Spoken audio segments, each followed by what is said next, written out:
8 taon akong naging anino sa bahay na aking pinagsilbihan. Habang nililinis ko ang putik sa kanyang sapatos, tinititigan na pala ni Ricardo ang mukha ng ibang babae. Hindi lang pala kama ang ibinahagi niya sa iba, kundi isang buong buhay, isang lihim na pamilya. Akala nila ay talo na ako. Hindi nila alam.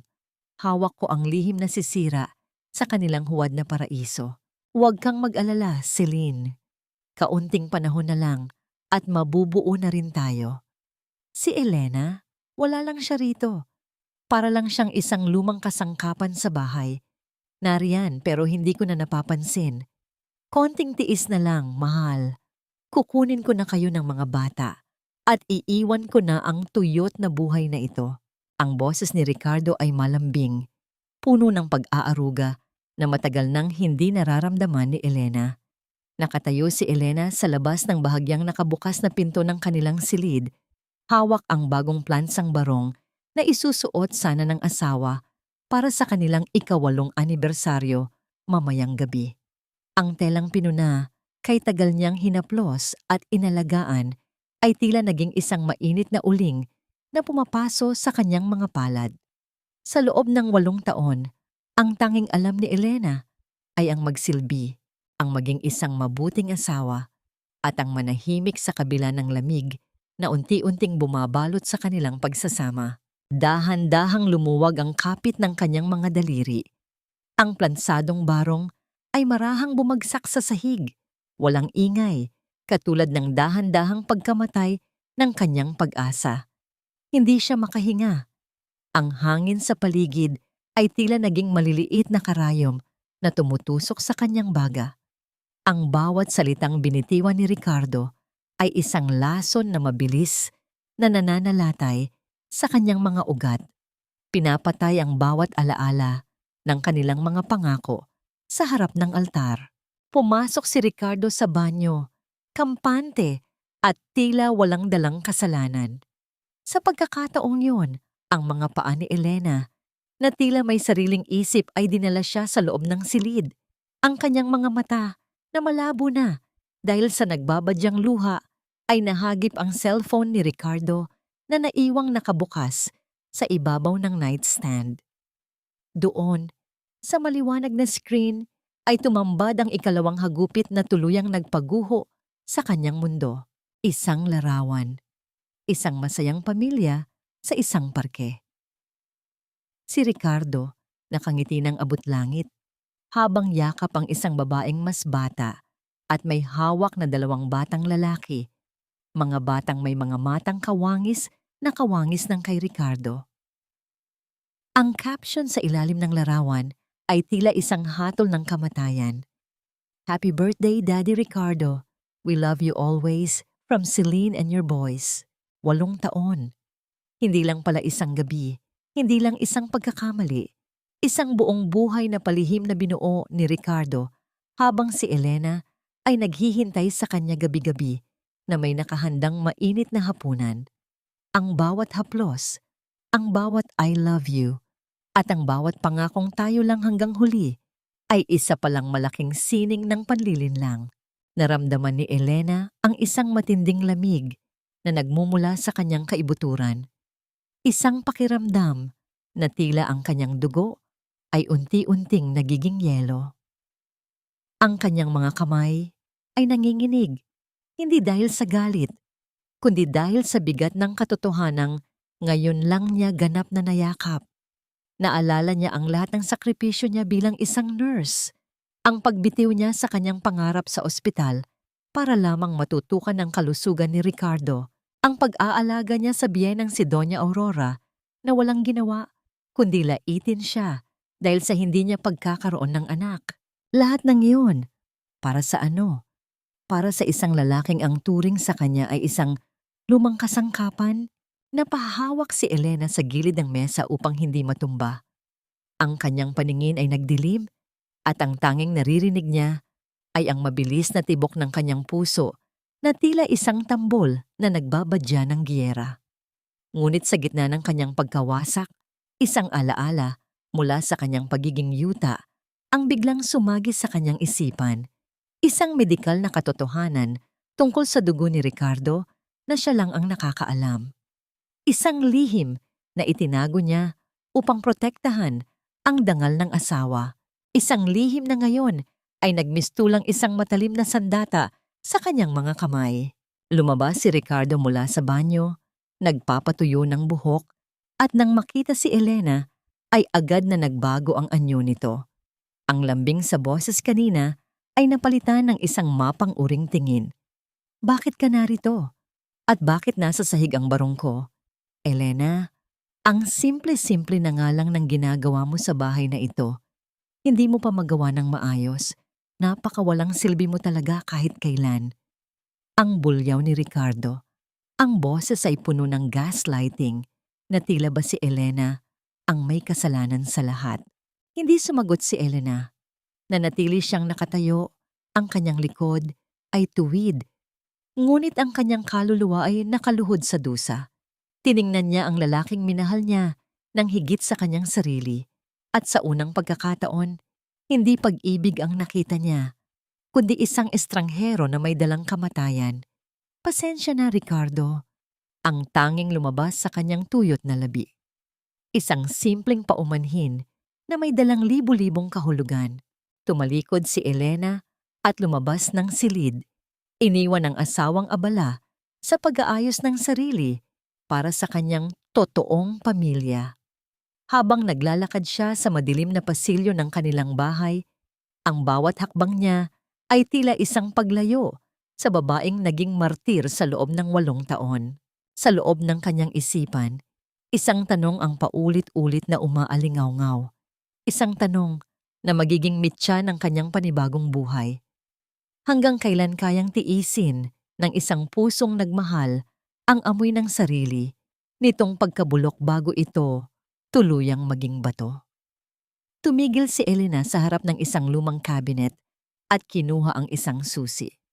Ang lihim na nasa loob niyon ang tanging bagay na magpapasya kung sino ang huling tatawa sa malupit na larong ito ng tadhana. Ang bawat hakbang ni Elena pababa ng hagdan ay tila pag-akyat sa isang bundok ng mga tinik. Mabigat ang kanyang dibdib, ngunit mas mabigat ang mga alaala na pilit humahatak sa kanya pabalik sa nakaraan. Tila bumalik ang kanyang gunita sa isang gabing madilim. 15 taon na ang nakalilipas nang ang malakas na bagyo ay nanalasa sa kanilang maliit na bayan. Ang kanilang dampa ay tinangay ng agos at ang kanyang amang may sakit ay halos bawian na ng buhay kung hindi dahil sa tulong ng pamilya ni Ricardo. Ang ama ni Ricardo ang nagbayad ng lahat ng bayarin sa ospital, nagpatayo muli ng kanilang bahay, at nagbigay kay Elena ng pagkakataong makapagtapos ng pag-aaral sa kursong nursing. Huwag kang mag-alala, Elena.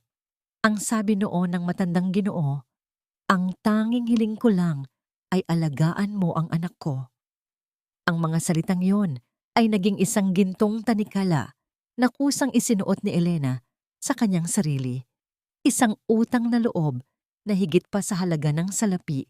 Isang utang na loob na naging bilangguan ng kanyang kaligayahan.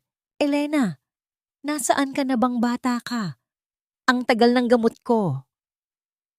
Ang boses ni Doña Aurora ay pumutol sa kanyang pagmumuni-muni. Matinis ito at puno ng awtoridad na tila ba isang reyna na nag-uutos sa kanyang alipin.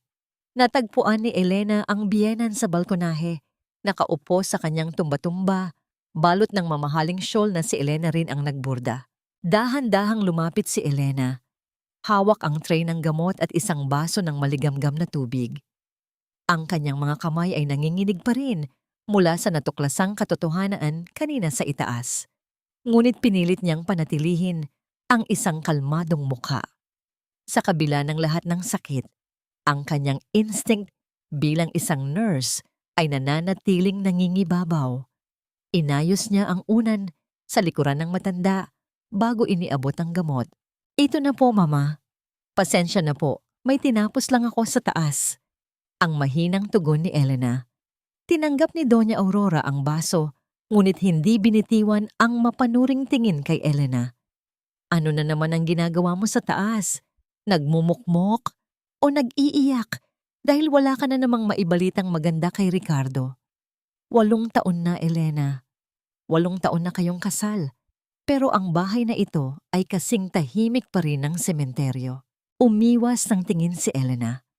Ang bawat salita ng biyenan ay tila asin na ibinubudbod sa kanyang sariwang sugat. Hindi alam ng matanda na ang katahimikang inirereklamo nito ay binasag na ni Ricardo sa ibang bahay, sa piling ng ibang babae at mga anak na hindi kailanman magiging sa kanya. Ginagawa ko naman po ang lahat, Mama. Nagpatingin na po kami sa mga doktor. Mga doktor, huwag mo akong lokohin Ellen. Malakas na bulyaw ni Doña Aurora habang marahas na ibinababa ang baso sa tray, sanhi ng pagtalsik ng tubig sa kamay ni Elena. Alam ko ang totoo. Isa kang nurse, di ba? Baka naman may ginagawa kang kung ano-anong paraan para hindi mabuntis dahil ayaw mong mawala ang ganda mo? O baka naman sinusumpa mo ang pamilya namin? Ang kawalang katarungan ng paratang na yon ay tila isang malakas na sampal sa diwa ni Elena. Siya na isinakripisyo ang lahat. Siya na naging tagapag-alaga, tagapagluto, at tagasalo ng lahat ng galit ni Ricardo. Siya pa ngayon ang lumalabas na masama. Nais niyang sumigaw. Nais niyang sabihin na ang kanilang perpektong anak ang may lihim na pamilya. Ngunit ang bigat ng utang na loob ay tila isang piring sa kanyang bibig. Hindi po totoo yan, Mama. Mahal ko po si Ricardo. Ang tanging naisambit niya, bagaman ang salitang mahal ay tila isang mapait na lason sa kanyang dila. Tumayo si Doña Aurora. Ang kanyang mukha ay namumula sa galit. Lumapit siya kay Elena hanggang sa magtagpo ang kanilang mga mata. Ang amoy ng mamahaling pabango ng matanda ay tila nakakasakal. Mahal, ang pag-ibig ay hindi nakakabusog, Elena. Ang kailangan ng pamilyang ito ay tagapagmana. Ang kailangan ni Ricardo ay isang tunay na babae, hindi isang tuyot na halamang tulad mo na walang pakinabang kundi ang maglinis ng bahay. Tumaas ang kamay ni Doña Aurora at bago pa man makaiwas si Elena, isang malakas na tunog ang umalingaw-ngaw sa balkonahe. Nararamdaman ni Elena ang hapdi sa kanyang pisngi. Ngunit mas masakit ang pagkaagnas ng huli niyang piraso ng dignidad. Tandaan mo ito? Ang bulong ni Doña Aurora, ang boses ay puno ng puot. Kung hindi mo kayang bigyan ng anak ang anak ko, huwag kang magtaka kung isang araw ay may ibang babaeng papasok sa pintuang ito na may daladalang sanggol. At sa araw na yon, titiyakin ko na ikaw ang unang sisipain palabas ng pamamahay na ito. Kabaog. Naiwan si Elena na nakatayo sa dilim ng balkonahe habang papalayo ang mga yabag ng kanyang biyenan. Ang kanyang kamay ay dahan-dahang humawak sa namamagang pisngi. Ang hangin ng gabi ay humahampas sa kanyang balat. Malamig at walang pakiramdam, katulad ng mga taong itinuturing niyang pamilya. Sa loob ng kanyang bulsa, ang kanyang daliri ay sumayad sa isang maliit na papel, ang listahan ng mga gamot na binili ni Ricardo para sa ibang anak nito na hindi sinasadyang naiwan sa bulsa ng barong na nilabhan niya noong 1 linggo. Isang mapait na ngiti ang sumilay sa kanyang mga labi. Ang akala ni Doña Aurora ay siya ang biktima ng kapalaran. Hindi nila alam, ang kabaog na kanilang hinahamak ay ang tanging nakakaalam kung bakit ang dugong ipinagmamalaki nila ay puno ng sumpa na malapit ng maningil. Kinabukasan, ang sikat ng araw ay tila pilit na sumisilip sa bintana ni Elena. Ngunit ang tanging nararamdaman niya ay ang bigat ng kanyang mga talukap na puno ng puyat at luha. Sa kabila ng hapdi sa kanyang pisngi at mas matinding kirot sa kanyang puso, bumangon pa rin siya. Bit-bit ang isang bayong. Naglakad siya patungo sa palengke ng bayan.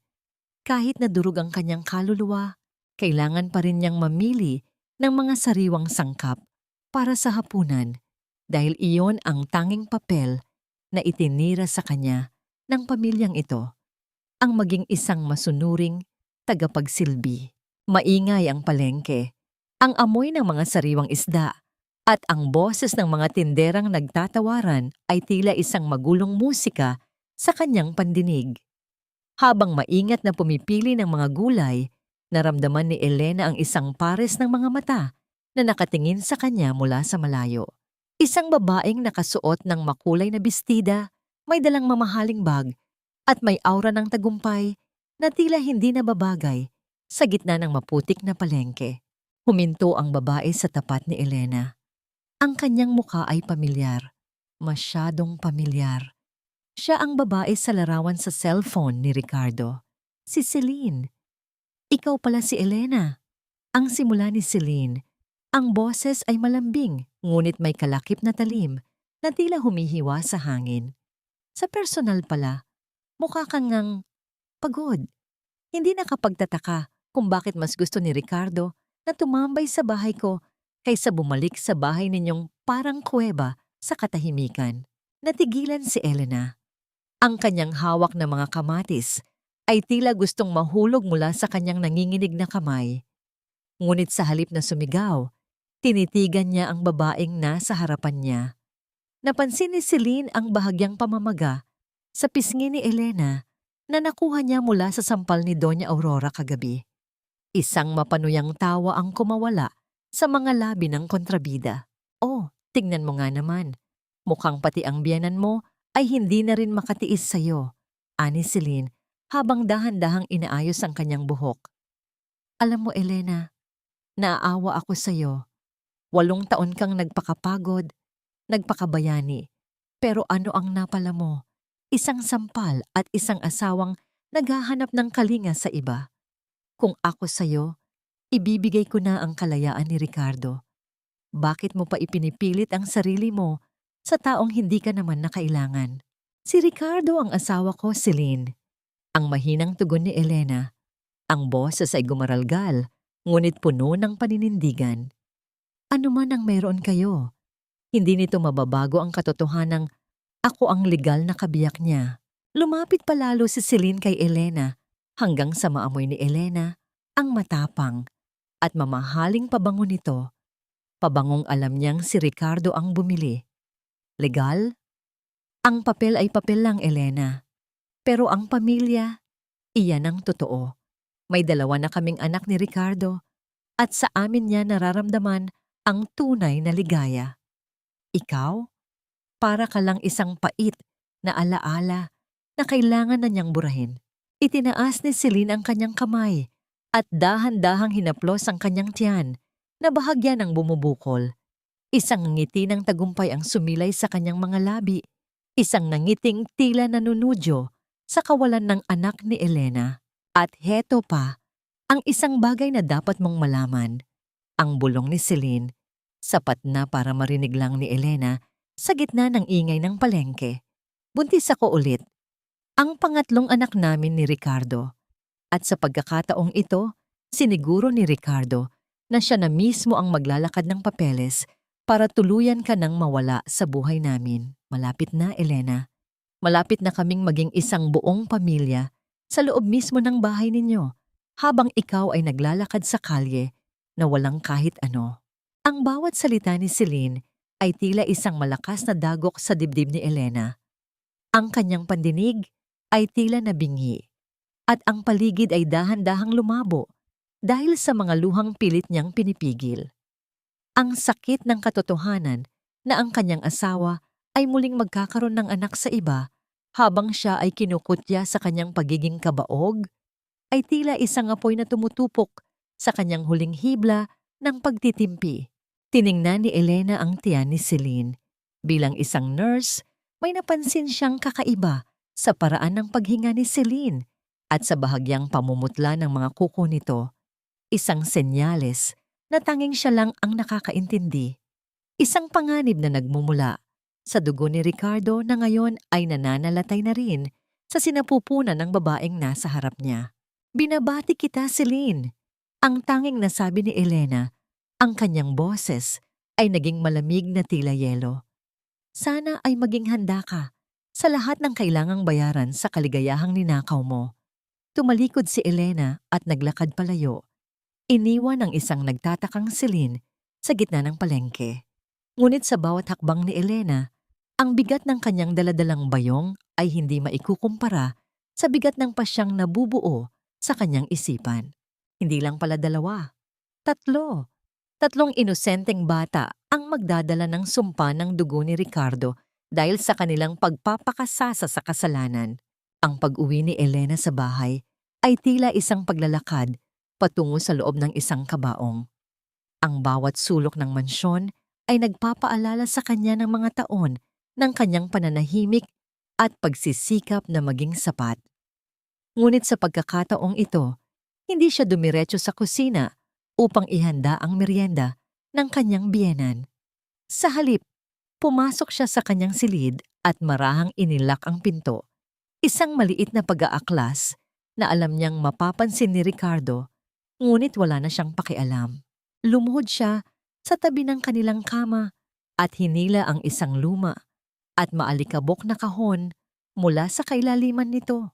Doon, sa ilalim ng mga lumang litrato at mga tuyot na bulaklak, ay nakatago ang kanyang tunay na pagkatao, ang kanyang puting uniforme na maayos na nakatupi, ang kanyang nursing license na matagal nang hindi nagagamit, at isang makapal na folder na may titulong Medical Records RV. Dahan-dahang hinaplos ni Elena ang pabalat ng folder. Ang amoy ng lumang papel ay tila isang gamot na unti-unting nagpapagising sa kanyang natutulog na diwa. Binuksan niya ang unang pahina, ang mga resulta ng pagsusuri sa dugo ni Ricardo na siya mismo ang kumuha at nagpa-analyze ng palihim noong nakaramdam ito ng matinding panghihina. 5 taon na ang nakalilipas. Autosomal recessive disorder, ang bulong ni Elena sa sarili. Ang kanyang boses ay nanginginig sa bigat ng katotohanan. Ang bawat anak ni Ricardo, ang bawat bata na nabuo mula sa kanyang dugo, ay may dalang 50% pagkakataon na magkaroon ng malubhang komplikasyon sa bato at puso pagtuntong ng 5 taon. Binasa niya ang kanyang sariling mga obserbasyon na isinulat niya noon. Si Ricardo ay isang carrier, isang taong may dalang sumpa sa kanyang dugo, ngunit hindi siya ang direktang tatamaan. Subalit ang kanyang mga anak, lalo na kung ang ina ay may katulad ding lapi ng gene na napansin ni Elena kay Celine kanina sa palengke, ay magiging mga biktima ng isang malupit na tadhana. Naalala niya ang panganay na anak ni Ricardo na nakita niya sa cellphone. Ang mapuputlang labi nito, ang bahagyang pangingitim sa ilalim ng mga mata, at ang tila hirap na paghinga sa tuwing ito ay tumatawa. Bilang isang nurse, alam ni Elena na ang mga ito ay hindi lamang senyales ng pagkapagod. Iyon ay ang simula ng pagguho ng mga organo sa loob ng maliit na katawan. Gusto ko silang iligtas, ang sabi ni Elena sa kanyang sarili, habang ang mga luha ay muling pumatak sa kanyang mga medikal na tala. Ilang beses kong sinubukang sabihin sa iyo, Ricardo, ilang beses akong nagmakaawa na magpa-check up tayong muli, na suriin ang kalusugan mo. Pero ano ang sagot mo? Wala kang alam, Elena. Nurse ka lang, hindi ka doktor, at kabaog ka, kaya huwag mong pakialaman ang pamilya ko. Isang mapait na tawa ang kumawala sa mga labi ni Elena. Ang kayabangan ni Ricardo ang naging hadlang upang makita ang panganib na nagbabanta sa mga tagapagmana na labis niyang ipinagmamalaki. Habang si Celine naman ay abala sa pagpapakita ng kanyang yaman at kapangyarihan, ang mga bata ay unti-unting kinakain ng sakit na tanging si Elena lang ang may alam kung paano pigilan. Tumayo si Elena at lumapit sa salamin. Tiningnan niya ang kanyang sarili, ang babaeng 8 taon na naging martir, ang babaeng itinuring na basahan. Ngunit ngayon, sa likod ng mga matang puno ng dusa ay may sumisilip na bagong liwanag. Hindi na siya ang dating Elena na iiyak na lamang sa isang sulok. Hawak niya ang pinakaimportanteng sandata, ang kaalaman. Ang folder na ito ay hindi lamang listahan ng mga sakit. Ito ang kanyang proteksyon, ang kanyang alas, at ang kanyang paraan upang makuha ang hustisyang matagal nang ipinagkait sa kanya. Ang akala ninyo ay tapos na ako. Ang bulong niya sa kanyang refleksyon. Hindi ninyo alam, ang bawat sampal, ang bawat pangungutya, at ang bawat luhang pumatak ay may katumbas na presyo. At ang presyong yon ay nakasulat na sa bawat pahina ng folder na ito. Biglang narinig ni Elena ang malakas na kalabog ng pinto ng bahay. Ang boses ni Ricardo ay umalingaw sa sala. Tinatawag siya sa kanyang karaniwang mapanait na tono. Ngunit sa pagkakataong ito, hindi nagmadali si Elena na bumaba. Sa halip, maingat niyang itinago ang folder sa loob ng kanyang bag. Habang dahan-dahan niyang inaayos ang kanyang sarili, napansin niya ang isang detalye sa huling pahina ng record na hindi niya napansin noon.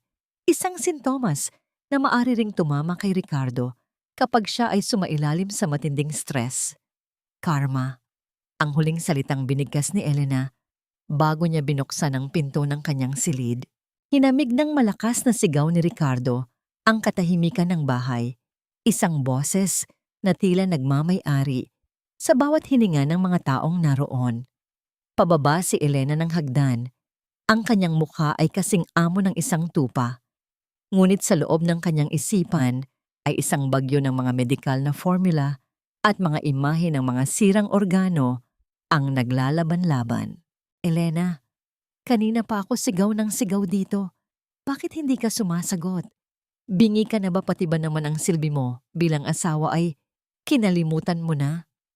Ang bulyaw ni Ricardo habang padabog na ibinababa ang kanyang attache case sa lamesa. Ang tunog ng pagtama ng leather sa kahoy ay umalingaw sa buong sala. Isang marahas na paalala ng kanyang kapangyarihan. Hindi kumibo si Elena. Sa halip, dinala niya ang kanyang mga paa patungo sa kusina. Isang espesyal na hapunan ang nakahanda sa lamesa.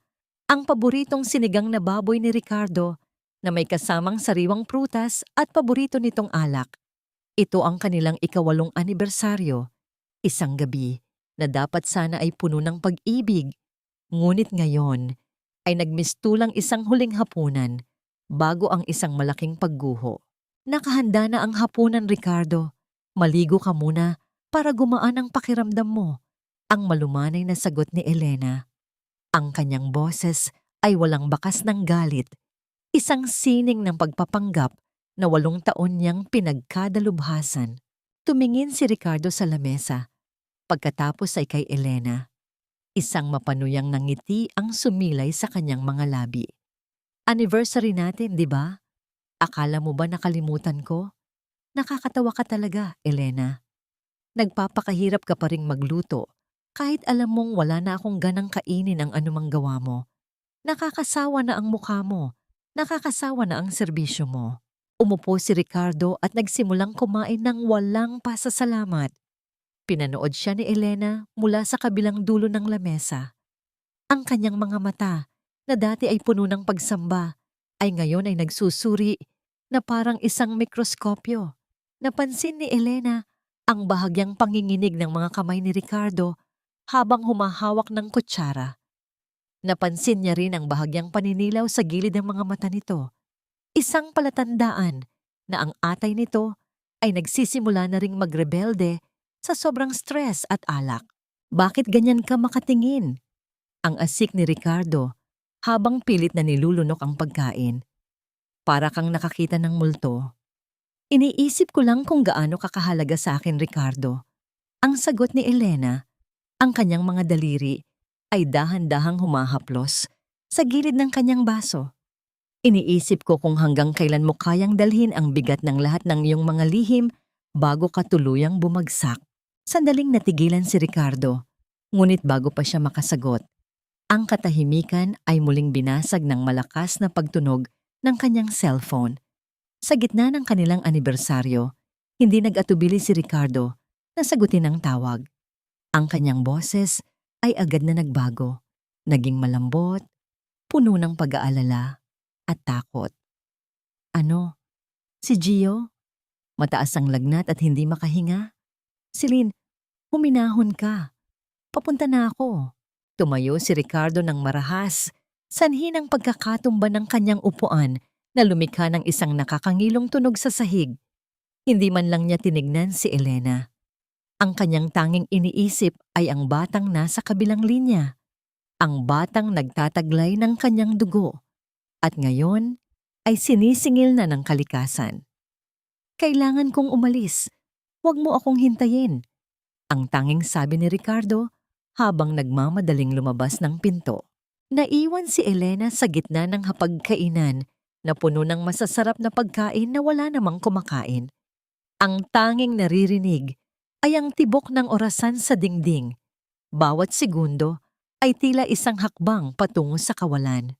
Dahan-dahang kinuha ni Elena ang kanyang kutsara at tumikim ng sabaw. Maalat. Kasing alat ng mga luhang, hindi na niya kayang iluha. Tumayo siya at lumapit sa bintana. Pinanood ang mabilis na pag-alis ng sasakyan ni Ricardo sa gitna ng kadiliman. Isang malalim na buntong hininga ang kumawala sa kanyang dibdib. Alam niya kung bakit hindi bumababa ang lagnat ni Gio. Alam niya kung bakit nahihirapan itong huminga. At alam niya rin na ang pagtakbo ni Ricardo patungo kay Celine ay hindi gamot, kundi ang simula ng isang mahabang gabi ng pagdurusa. Tumakbo ka lang, Ricardo, ang bulong ni Elena sa hangin, habang ang kanyang mga mata ay nananatiling tuyo at malamig. Dahil kahit gaano kakabilis, hindi mo matatakasan ang dugong nananalatay sa iyong mga anak. At sa huli, tanging ang babaeng itinuring mong lumang kasangkapan ang makakapagsabi kung kailan titigil ang kanilang sakit. Kinuha ni Elena ang folder na itinago niya sa ilalim ng kanyang placemat at binuksan ito sa pahinang may nakasulat na Acute Phase, Respiratory Distress. Isang mapait na ngiti ang sumilay sa kanyang mga labi habang dahan-dahan niyang isinasara ang mga ilaw sa buong bahay, iniwan ang sarili sa isang katahimikang siya na ang nagmamay-ari. Ang hapagkainan ay malamig at tahimik, kasing lamig ng mga alaalang iniwan ni Ricardo. Nakaupo si Elena sa dulo ng mahabang mesa, ang kanyang kamay ay dahan-dahang humahaplos sa bakas ng basong iniwan ng asawa. Hindi siya kumakain.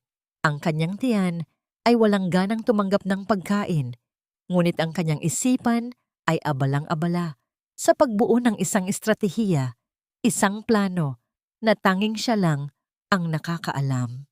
Naglakad siya patungo sa kanilang silid. Ang bawat hakbang ay tila isang bagong pahina na binubuksan sa kanyang buhay.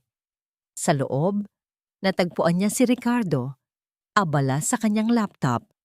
Ang mukha nito ay gulong-gulo, puno ng pagkabahala. Ngunit hindi dahil sa kanya, kundi dahil sa sitwasyon sa bahay ni Celine. Hindi ko maintindihan, Elena.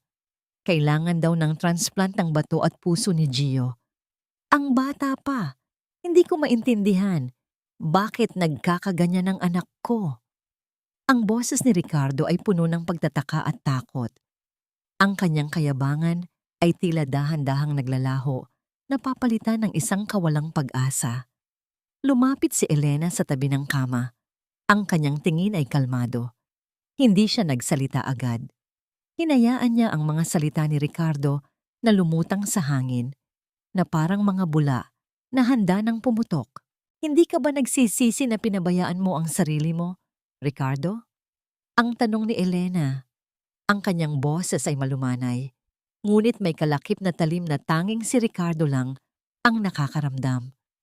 Ilang beses kitang sinabihan na magpa-check up. Ilang beses kong pinilit na alagaan mo ang kalusugan mo. Pero ang sabi mo, wala kang alam, Elena. Nurse ka lang, hindi ka doktor. At kabaog ka, kaya wag mong pakialaman ang pamilya ko. Bumigat ang paghinga ni Ricardo. Umiwas siya ng tingin kay Elena. Ang kanyang mukha ay namumula, hindi dahil sa sakit, kundi dahil sa kahihiyan. Alam ni Ricardo na tama si Elena. Ang kanyang pagiging mapagmataas at ang kanyang pagpapabaya sa sarili ang naging sanhi ng maraming hindi niya alam na sakit. Hindi ko naman alam na ganoon kalala, Elena. Akala ko ay simple lang na lagnat. Lahat ng pera ko ay nauubos na sa gamot. Ang sabi ng mga doktor, kakaiba daw ang kaso ni Gio. Kailangan ng specialized treatment na sa ibang bansa lang makukuha. Ang reklamo ni Ricardo habang ang kanyang mga daliri ay dahan-dahang naglalakad sa keyboard ng laptop. Kakaiba? Isang mapait na ngiti ang sumilay sa mga labi ni Elena. Kakaiba nga, Ricardo. Kasing kakaiba ng isang sakit na minana, isang sakit na nakatago sa dugo ng iyong pamilya, isang sakit na tanging ang isang tulad ko lang ang maaaring makakita. Tumingin si Ricardo kay Elena. Ang kanyang mga mata ay puno ng pagtataka. Ano ang ibig mong sabihin? Hindi sumagot si Elena. Sa halip, lumapit siya sa isang cabinet at kinuha ang kanyang lumang medical folder. Ang folder na matagal niyang itinago. Ang folder na naglalaman ng lahat ng lihim ng dugo ni Ricardo. Inilapag niya ito sa mesa. Ang tunog ng pagtama ng folder ay tila isang martilyo na tumama sa ulo ni Ricardo. Binuksan ni Elena ang folder. Naalala mo ba noong 5 taon na ang nakalilipas, nagkasakit ka at halos hindi ka makabangon? Pinilit kitang magpa-blood test. Ang sabi mo, simple lang na trangkaso. Pero ang totoo, may kakaiba na akong napansin sa resulta mo. Isang autosomal recessive disorder, isang sakit na minana, isang sakit na pwedeng maipasa sa mga anak, lalo na kung ang kapareha mo ay may katulad ding gene. Nanginginig ang mga kamay ni Ricardo habang kinukuha ang folder. Binasa niya ang bawat linya, ang bawat medikal na termino na matagal nang hindi niya pinansin. Ang kanyang mukha ay unti-unting namutla. Ang kanyang hininga ay bumigat. Hindi ito totoo, ang bulong ni Ricardo. Ito ay gawa-gawa mo lang, Elena. Dahil lang sa selos mo. Selos? Tumingin si Elena kay Ricardo. Ang kanyang mga mata ay tuyo. Walang bakas ng luha. Ricardo, ilang beses kong sinubukang sabihin sa iyo ang totoo. Ilang beses kong sinubukan kang iligtas. Ngunit ang iyong kayabangan at ang iyong pagpapabaya ang pumigil sa iyo. Ngayon, ang iyong mga anak ang nagbabayad ng presyo ng iyong mga kasalanan. Isang tawag ang dumating sa cellphone ni Ricardo. Si Celine. Hindi na kinuha ni Ricardo ang tawag. Nanatili siyang nakatitig sa medical folder. Ang kanyang mga kamay ay nanginginig. Pero, paano mo naman nasabi na si Celine ay may katulad ding gene? Ang tanong ni Ricardo, ang kanyang boses ay naging mahina. Ngumiti si Elena. Isang ngiting puno ng pait. Bilang isang nurse, Ricardo, ang mata ko ay sinanay na makakita ng mga senyales na hindi nakikita ng iba. Ang bahagyang pamumutla ng kanyang mga kuko, ang madalas niyang pagkapagod, mga senyales ng isang carrier. Akala mo ba hindi ko napapansin? Naiwan si Ricardo na nakatulala sa folder. Ang kanyang mundo ay tila unti-unting gumuguho. Ang lahat ng kanyang ipinagmalaki, ang lahat ng kanyang ipinaglaban ay ngayon ay nagiging isang malaking sumpa na nagbabanta sa buhay ng kanyang mga anak. Kaya ngayon, Ricardo, ang sabi ni Elena, habang dahan-dahang lumabas ng silid, sino ang walang silbi sa ating dalawa? Ang babaeng kabaog na may alam sa lahat? O ang lalaking bulag sa katotohanan dahil sa kanyang kayabangan? Tumigil si Elena sa pintuan. Maghanda ka, Ricardo, dahil ang gabi na ito ang simula ng iyong bangungot. At ang sakit ng iyong anak ang magiging huling paalala na ang karma ay mas matalas pa kaysa sa isang patalim. Lumayo ka sa anak ko. Huwag mong hahawakan ang sanggol ko. Baka mahawa pa siya sa sumpa mo. Ang boses ni Celine ay nanginginig sa galit at takot habang nakatayo siya sa pintuan ng silid ng ospital, hinarang ang daraanan ni Elena. Hawak-hawak ni Elena ang isang piraso ng papel, isang listahan ng mga espesyal na bitamina at pagkaing dapat iwasan ni Gio upang hindi lalong bumigat ang trabaho ng kanyang mga bato. Sa kabila ng lahat ng panlalait, ang puso ni Elena bilang isang nurse ay hindi kayang tiisin ang nakikitang paghihirap ng isang inosenteng bata. Dahan-dahang ibinaba ni Elena ang kanyang kamay. Ang papel ay bahagyang nayupi sa kanyang mahigpit na pagkakahawak. Ang bawat salita ni Celine ay tila isang lason na pilit isinusuka ng kanyang pandinig. Narito siya, dala ang tanging pag-asa para sa bata. Ngunit ang tinatanggap niya ay muling paglapastangan sa kanyang dangal. Hindi ko sinusumpa ang anak mo, Celine. Sinusubukan ko lang siyang iligtas. Ang mahinang tugon ni Elena. Ang kanyang boses ay kalmado, ngunit ang kanyang lalamunan ay nanunuyo. Tila may nakabarang tinik na ayaw lumabas.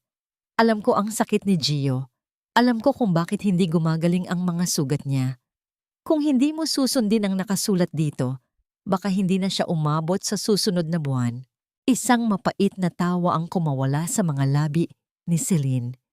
Hinablot niya ang papel mula sa kamay ni Elena at sa isang iglap, pinunit-punit niya ito sa maliliit na piraso bago isinaboy sa mukha ni Elena.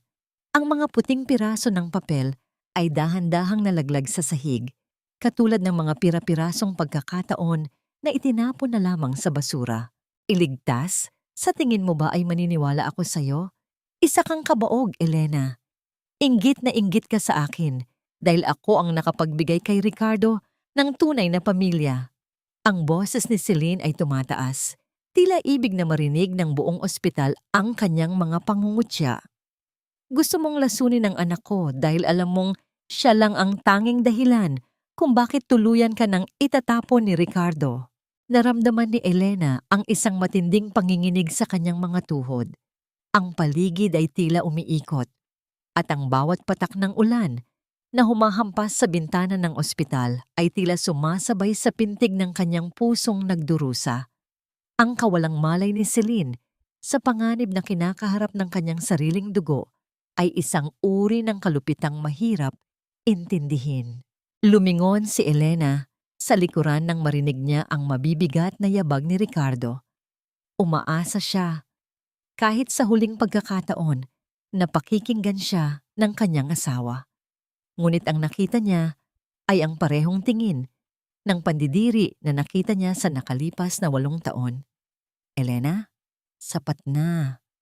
Ang malamig na sabi ni Ricardo. Umuwi ka na. Huwag mo nang guluhin si Celine. Masyado na siyang maraming iniisip para dagdagan mo pa ng mga gawa-gawa mong kwento. Hindi nakakilos si Elena. Ang kanyang mga paa ay tila nakabaon sa semento ng pasilyo. Tiningnan niya ang 2 tao sa kanyang harapan. Ang lalaking sinilbihan niya ng tapat at ang babaeng nagnakaw ng kanyang buhay. Sila ay magkayakap, nagkakaisa sa kanilang kamangmangan, habang ang bata sa loob ng silid ay dahan-dahang nawawalan ng oras. Isang matinding katahimikan ang namayani sa pagitan nila. Ang tanging naririnig ay ang mahinang tunog ng aircon ng ospital at ang malayo at malat na iyak ng isang sanggol. Tinalikuran ni Elena ang magkasintahan. Naglakad siya palayo, hindi lumingon, kahit na ang bawat hakbang ay tila pag-iwan sa isang bahagi ng kanyang kaluluwa. Ang kanyang mukha ay nanatiling walang ekspresyon, ngunit sa loob ng kanyang dibdib, ang bawat hibla ng kanyang pag-ibig ay tuluyan ng naging abo. Habang hinihintay niya ang elevator, isang tanong ang naglaro sa kanyang isipan. Kasing pait ng apdo at kasing lalim ng gabi. Hanggang kailan kayang panindigan ng isang ina ang kanyang kayabangan bago niya mapagtanto na ang kamatayan ay hindi tumatanggap ng anumang dahilan. Nang bumukas ang pinto ng elevator, tila isang pintuan ito patungo sa isang bagong mundo. Isang mundong wala ng Ricardo, wala ng Celine, at wala ng sakit. Ngunit bago pa man ito tuluyang sumara, narinig ni Elena ang isang mabilis at panik na tawag ng isang nurse mula sa loob ng silid ni Gio. Ang ingay ng malakas na ulan sa labas ay tila isang marahas na paghatol ng langit. Ang bawat patak na tumatama sa bubong ay parang maliliit na batong itinatapon ng isang galit na tadhana. Sa loob ng madilim na sala, tanging ang paminsan-pansing liwanag ng kidlat ang nagbibigay ng anyo sa figura ni Elena. Nakaupo siya sa gitna ng katahimikan. Ang kanyang mga mata ay nakatuon sa pintuan, naghihintay sa huling pagguho ng kanyang mundo. Narinig niya ang tunog ng pagpihit ng doorknob, sinundan ng pagbukas ng pinto na nagpapasok ng malamig na hangin at amoy ng basang lupa. Pumasok si Ricardo, basang-basa, ang kanyang mga mata ay pagod, ngunit puno ng isang uri ng determinasyon na tila nanggagaling sa kailaliman ng impyerno. Hindi siya tumingin kay Elena. Dumiretso siya sa mesa at inilapag ang isang makapal na sobrang kulay kape. Tapusin na natin ito, Elena. Ang bungad ni Ricardo. Ang kanyang boses ay malamig. Walang bakas ng anibersaryong ipinagdiwang nila kagabi. Walang bakas ng 8 taon. Ayaw ko nang magsinungaling. Ayaw ko nang umuwi sa bahay na ito at makita ang mukha mong palaging nagpapaalala sa akin ng lahat ng pagkukulang ko. Narito ang mga papeles para sa ating annulment. Pirmahan mo na lang at tinitiyak ko na hindi ka magugutom. Dahan-dahang tumayo si Elena. Ang kanyang puso ay tila isang piraso ng kristal na dahan-dahang dinudurog sa ilalim ng isang mabigat na bota. Lumapit siya sa mesa at tinitigan ng sobre. Ang mga salitang nakasulat sa loob niyon ay ang formal na pagkilala na ang kanyang 8 taon na pagsisilbi, pag-aalaga at pagmamahal ay wala palang halaga. Pirma? Ang tanong ni Elena, ang kanyang boses, ay tila isang kalansing ng tuyong dahon. Ito ba ang kabayaran sa lahat, Ricardo? Isang pirma? Sa gitna ng bagyong ito, dito mo ba talaga gustong tapusin ang lahat? Huwag mo nang gawing drama ito, Elena! Ang sigaw ni Ricardo. Ang kanyang bay ay umalingaungaw sa buong bahay, tila nakikipagpaligsahan sa kulog sa labas. Kailangan ako ni Celine. Kailangan ako ni Gio. Ang anak ko ay nakikipaglaban para sa kanyang buhay sa ospital, habang ikaw ay narito at iniisip lamang ang sarili mo. Wala kang puso. Kung nakita mo lang kung paano magdusa ang bata, hindi ka magiging ganito kapait. Napangiti si Elena, isang ngiti na mas masakit pa kaysa sa anumang iyak. Hindi ko iniisip ang sarili ko, Ricardo. Kung iniisip ko ang sarili ko, matagal na sana kitang iniwan. Matagal ko na sanang ibinunyag ang lahat, pero nanatili ako. Pinili kong maging anino mo. Biglang tumunog ang cellphone ni Ricardo. Ang boses ni Celine sa kabilang linya ay punong-puno ng isterya. Ang bawat hikbi ay naririnig hanggang sa kinalalagyan ni Elena. Ricardo, si Gio, hindi na siya makahinga. Ang mga doktor, sabi nila, ay wala na silang magagawa. Pumunta ka na rito. Sa pagkakataong yun, nakita ni Elena ang tunay na pagkatao ni Ricardo. Ang takot na bumakas sa mukha nito ay hindi para sa asawa, kundi para sa bunga ng kanyang kataksilan. Hindi nag-atubili si Ricardo. Tinalikuran niya si Elena at mabilis na naglakad patungo sa pintuan ni hindi man lang inisip kung paano maiiwan ang asawa sa gitna ng baha at nawawalang kuryente sa kanilang lugar. Ricardo, maghintay ka! Ang huling tawag ni Elena. Ngunit ang tanging sagot na natanggap niya ay ang malakas na tunog ng pagsara ng pinto na tila isang huling hininga ng kanilang pagsasama. Naiwan si Elena sa gitna ng kadiliman. Ang bawat kidlat ay nagbibigay ng sandaling liwanag sa mga papeles ng annulment na naiwan sa mesa. Lumapit si Elena sa bintana. Pinanood ang sasakyan ni Ricardo na mabilis na sumusong sa baha at malakas na ulan. Alam niya kung saan patungo ang asawa. Alam niya rin na sa bawat segundong lumilipas, ang hula niya tungkol sa kalusugan ni Gio ay unti-unting nagkakatotoo. Dahan-dahang hinawakan ni Elena ang panulat na nasa tabi ng sobre. Ang kanyang kamay ay hindi nanginginig.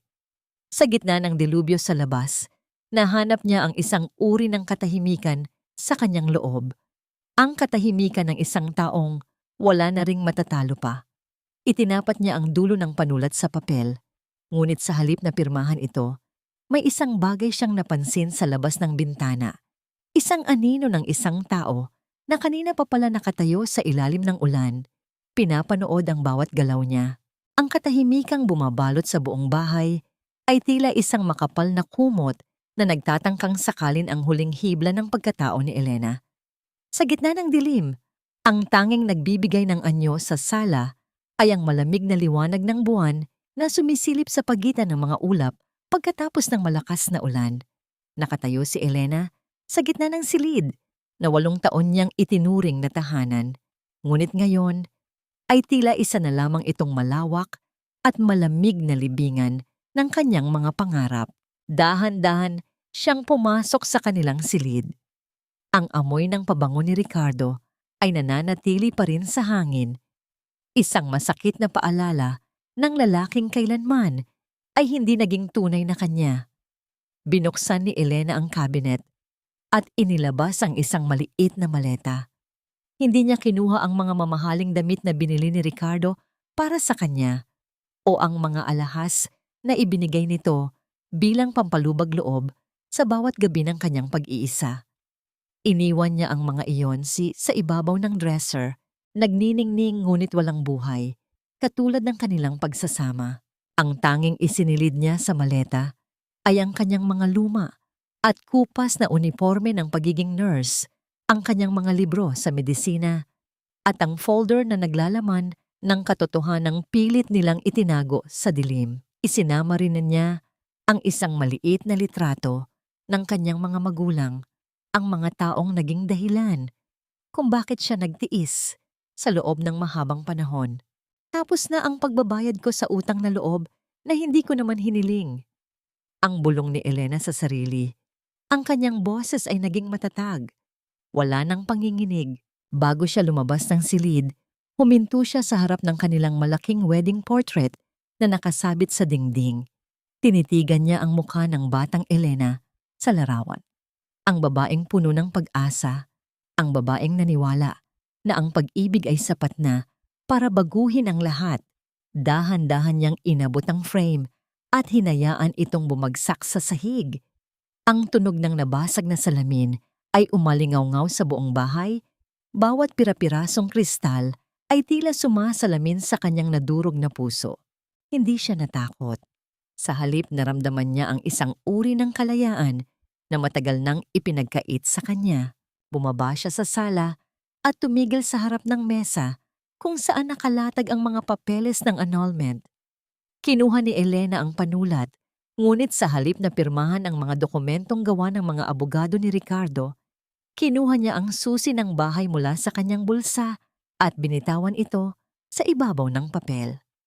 Ang tunog ng bakal na tumama sa mesa ay tila isang huling hantungan ng kanyang katungkulan bilang asawa. Hindi mo na kailangang magmakaawa para sa iyong kalayaan, Ricardo, ang sabi niya sa hangin. Dahil sa gabing ito, ibinibigay ko na rin ang kalayaan ko. Naglakad si Elena patungo sa malaking pintong kahoy. Sa huling pagkakataon, lumingon siya sa bahay na naging kulungan niya sa loob ng 8 taon. Nakita niya ang mga anino ng kanyang mga sakripisyo, ang mga bakas ng kanyang mga luha sa bawat sulok, at ang katahimikang naging tanging kasama niya. Sa isang malalim na paghinga, dahan-dahan niyang isinara ang pinto. Ang tunog ng pagkaldit ng lock ay ang huling tuldok sa isang mahabang kwento ng pagtitiis. Lumabas siya sa kalsada, bit-bit ang kanyang maliit na maleta. Ang kalsada ay basa pa mula sa ulan, at ang bawat hakbang niya ay lumilikha ng mahinang tunog sa mga jen-jen ng tubig. Walang sasakyang naghihintay sa kanya. Walang kasiguraduhan kung saan siya pupunta. Ngunit habang tinatahak niya ang madilim na daan, ang kanyang mukha ay nakatingin sa itaas. Ang hangin ng gabi ay humahampas sa kanyang balat, sariwa at malaya. Hindi na siya ang anino ni Ricardo. Hindi na siya ang kabaog na manugang ni Doña Aurora. Siya si Elena, ang babaeng handang mabuhay muli sa sarili niyang mga paa. Isang matalim na liwanag mula sa isang sasakyang paparating ang tumama sa kanyang mga mata. Huminto ang sasakyan sa kanyang tapat at dahan-dahang bumaba ang bintana nito. Inilalantad ang isang mukhang hindi niya inaasahang makikita sa oras na ito ng gabi. Ang bintana ng sasakyan ay dahan-dahang bumaba At sa ilalim ng liwanag ng dashboard, bumungad ang isang mukhang puno ng gulat at pag-aalala. Ito ay si Doktora Victoria Soliman, ang dating head doctor sa ospital kung saan nag-intern si Elena. 12 taon na ang nakalilipas. Siya ang gurong laging nagsasabi kay Elena na mayroon itong kamay ng isang manggagamot. Elena, hiha, ikaw nga ba yan? Ang tanong ng doktora. Ang boses ay puno ng hindi makapaniwalang tono. Anong ginagawa mo rito sa gitna ng kalsada? May bitbit na maleta at basang-basa ng ulan. Sa pagkakataong yon, ang pader na pilit itinayo ni Elena sa loob ng 8 taon ay tila gumuho. Ngunit hindi siya humikbi ng malakas.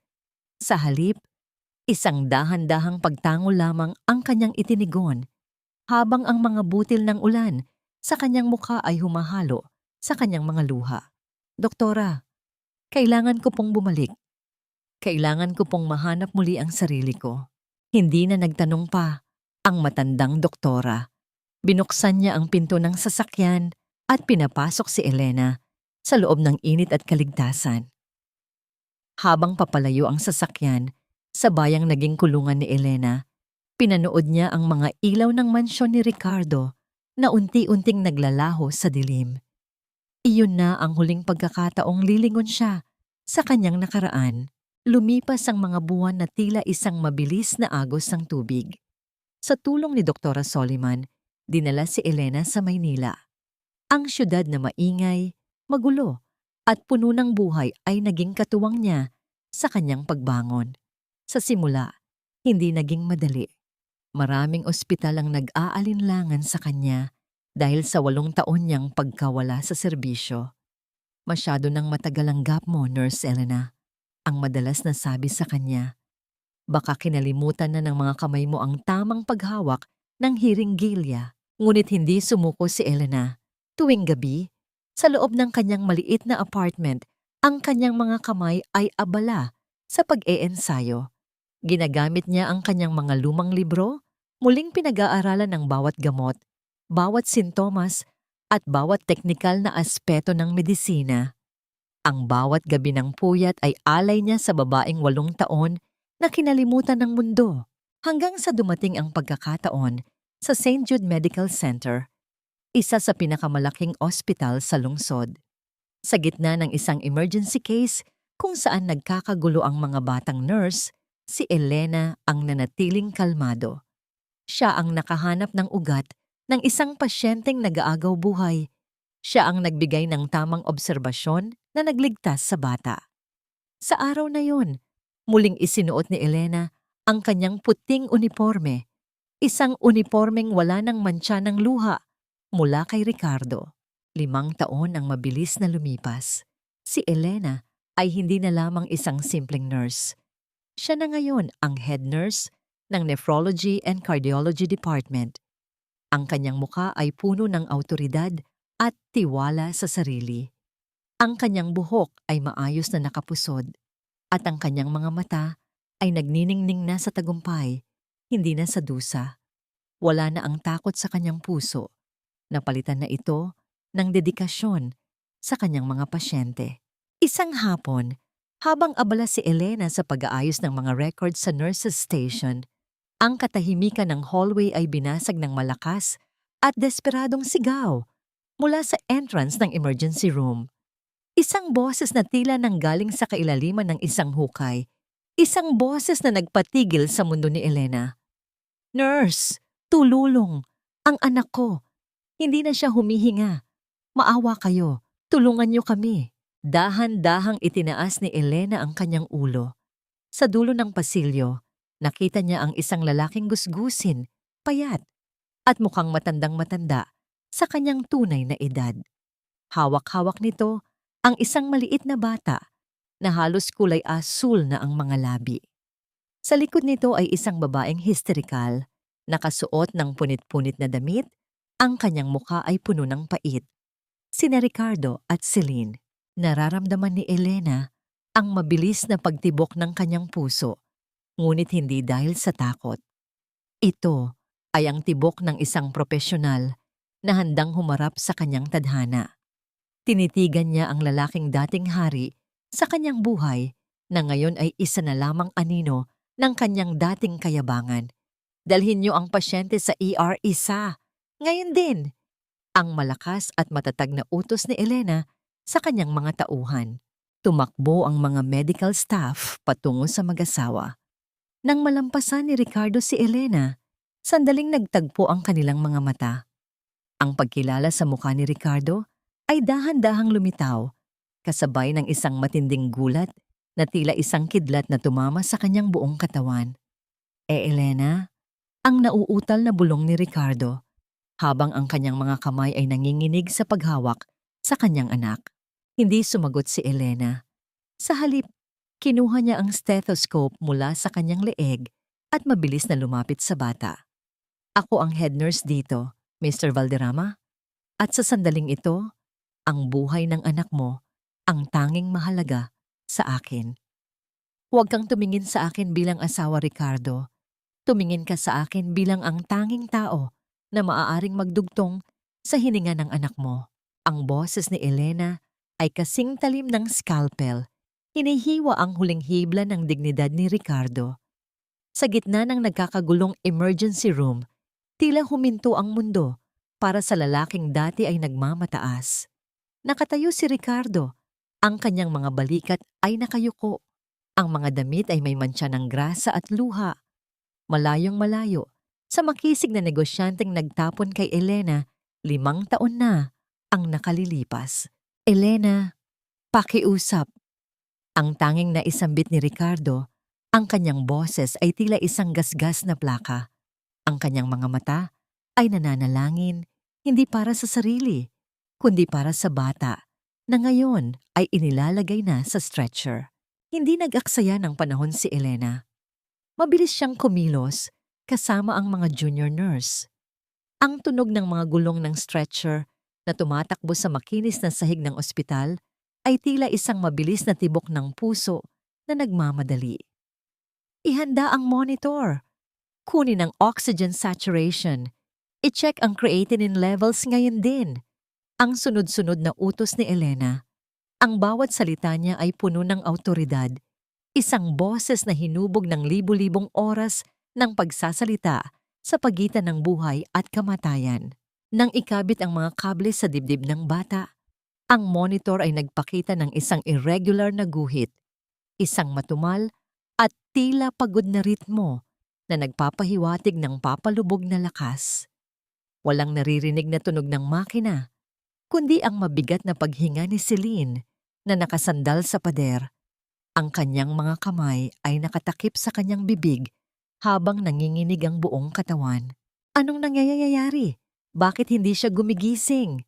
Ang hysterical na tanong ni Celine, ang kanyang boses ay puno ng pait na naging desperasyon. Nurse Elena, gawin niyo ang lahat.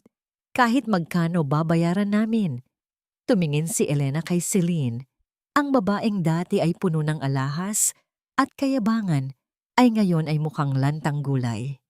Ang kanyang mamahaling bag ay pinalitan ng isang plastic na supot na naglalaman ng mga lumang reseta.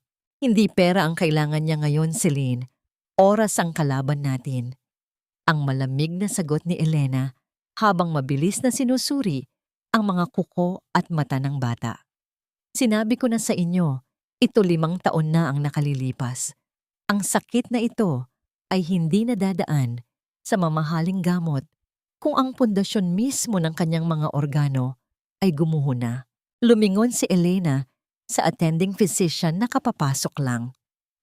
Doc, ang pasyente ay may history ng autosomal recessive disorder mula sa paternal side. Nagpapakita siya ng mga senyales ng acute renal failure at cardiac congestion. Kailangan natin siyang i-stabilize bago ang dialysis. Nagulat ang doktor sa bilis ng diagnosis ni Elena. Paano mo nalaman ang history, Nurse Elena? Dahil matagal ko nang binabantayan ang dugong nananalatay sa batang ito, Doc. Ang sagot ni Elena nang hindi pinuputol ang kanyang pag-asikaso sa bata. Sa isang sulok, napaluhod si Ricardo sa sahig. Ang kanyang mga kamay ay nakasabunot sa kanyang sariling buhok. Ang lahat ng kanyang ipinagmalaki, ang kanyang yaman, ang kanyang bagong pamilya, ang kanyang pagiging tunay na lalaki, ay naglaho na parang bula. Naubos ang kanyang pera sa mga maling doktor at sa mga negosyong bumagsak dahil sa kanyang pagpapabaya. Ngayon, ang tanging pag-asa niya ay ang babaeng itinuring niyang basahan. Dahan-dahang lumapit si Elena kay Ricardo pagkatapos ma-stabilize ang bata sa loob ng ER. Ang kanyang puting uniforme ay nananatiling malinis, isang matinding kaibahan sa dumi na bumabalot kay Ricardo. Wala na kaming pera, Elena. Ang bulong ni Ricardo, hindi makatingin ng diretso. Iniwan na rin kami ng nanay ko. Pumanaw na si Doña Aurora nung nakaraang taon sa sama ng loob ng malaman niyang baon kami sa utang.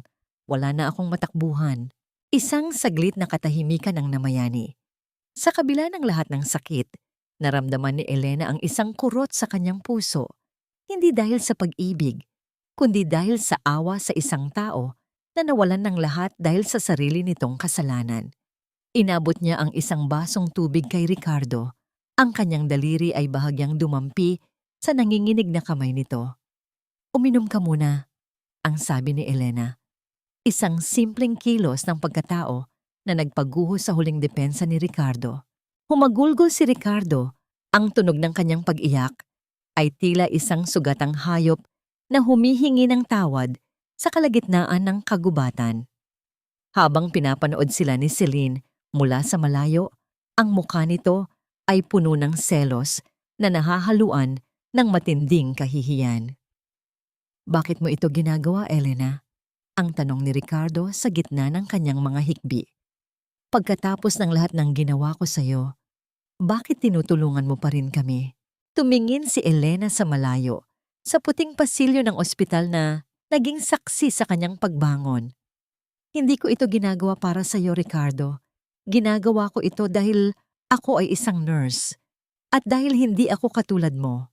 Ang amoy ng antiseptic at ang malamig na hangin sa loob ng intensive care unit ay tila isang pader na naghihiwalay sa mundo ng mga buhay at sa mga nag-aagaw buhay. Sa loob ng silid na yon, tanging ang mahinang tunog ng ventilator, isang mechanical na paghinga na nagbibigay ng buhay sa maliit na katawan ni Gio, ang bumabasag sa katahimikan. Nakatayo si Elena sa paanan ng kama, tinitingnan ng monitor. Ang mga guhit ng kuryente na sumasagisag sa pintig ng puso ng bata ay tila mga alon sa dagat na unti-unting kumakalma. Isang senyales na hindi paborable sa kanyang paningin bilang isang bihasang nurse. Dahan-dahang pumasok si Ricardo sa silid. Ang kanyang mga yabag ay mabigat. Tila bawat hakbang ay may dalang kadena ng pagsisisi. Huminto siya sa tabi ni Elena, ngunit hindi siya makatingin ng diretso sa mukha ng dating asawa. Ang kanyang mga mata ay nakapako sa kanyang anak, na ngayon ay tila isang maliit na ibon na nabaliwan ng pakpak. Sabi ng doktor, kailangan niya ng agarang pagsusuri sa kanyang genetics para malaman kung anong gamot ang eksaktong tatanggapin ng kanyang katawan. Ang mahinang sabi ni Ricardo. Ang kanyang boses ay nanginginig, puno ng kawalang pag-asa. Pero, wala na kaming matakbuhan, Elena. Ang huling pera namin ay naubos na sa pagbiyahe namin patungo rito. Ang lahat ng ari-arian na iniwan ni Mama, lahat ng iyon ay kinuha na ng bangko. Hindi lumingon si Elena. Ang kanyang mga kamay ay abala sa pag-aayos ng suwero ng bata. Ang kayabangan ay isang mamahaling bisyo, Ricardo. At sa kasamaang palad, ang anak mo ang nagbabayad ng utang na hindi niya naman ginawa. Sa labas ng salamin na pinto, nakita ni Elena si Celine. Nakaupo ang babae. Sa sahig ng pasilyo, ang kanyang muka ay nakabaon sa kanyang mga palad. Wala na ang reyna ng palengke na nang insulto kay Elena, 5 taon na ang nakalilipas. Ngayon, isa na lamang siyang ina na nilalamon ng takot at kahihiyan. "Bakit mo itinago sa akin ang lahat, Elena?" ang tanong ni Ricardo, isang tanong na matagal nang naghahanap ng kasagutan. Kung sinabi mo sana noon na ganito kalala, sana hindi tayo nauwi sa ganito. Dito na lumingon si Elena. Ang kanyang titig ay tila isang nagyeyelong hangin na nagpatahimik sa buong silid. Itinago, Ricardo, huwag mong baliktarin ang katotohanan para gumaan ang pakiramdam mo. Ipinamukha ko sa iyo ang bawat resulta. Ibininigay ko sa iyo ang bawat babala. Pero anong ginawa mo? Sinunog mo ang mga papeles sa harap ko. Sinabihan mo akong nurse lang at walang alam. Pinili mong maniwala sa sarili mong kasinungalingan dahil mas masarap pakinggan ang mga papuri ni Celine kaysa sa mapait na katotohanan mula sa akin. Napatungo si Ricardo. Ang bawat salita ni Elena ay tila isang latigo na humahampas sa kanyang konsensya. Kinuha ni Elena ang folder na dala niya, ang parehong folder na itinago niya sa loob ng 5 taon. Inilapag niya ito sa ibabaw ng mesa sa tabi ng kama ng bata. Narito ang lahat, Ricardo. Ang genetic sequence mo, ang mga obserbasyon ko sa unang 2 anak niyo ni Celine, at ang dahilan kung bakit namatay ang panganay niyo nung nakaraang taon sa probinsya na akala niyo ay simpleng pulmonya lang. Ang sabi ni Elena, ang kanyang boses ay walang bakas ng galit, kundi isang malamig na profesionalismo. Ito ang magliligtas sa anak mo ngayon. Hindi ang pera mo, hindi ang pangalan mo, kundi ang walang silbing folder na ito na itinapon mo sa basura noon. Nanginginig na kinuha ni Ricardo ang folder. Binuksan niya ito at nakita ang mga sulat kamay ni Elena.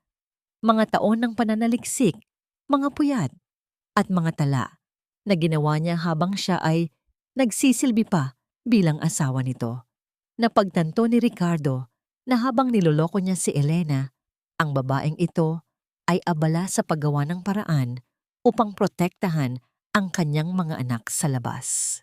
Elena, hindi ko alam kung paano hihingi ng tawad, ang hikbi ni Ricardo.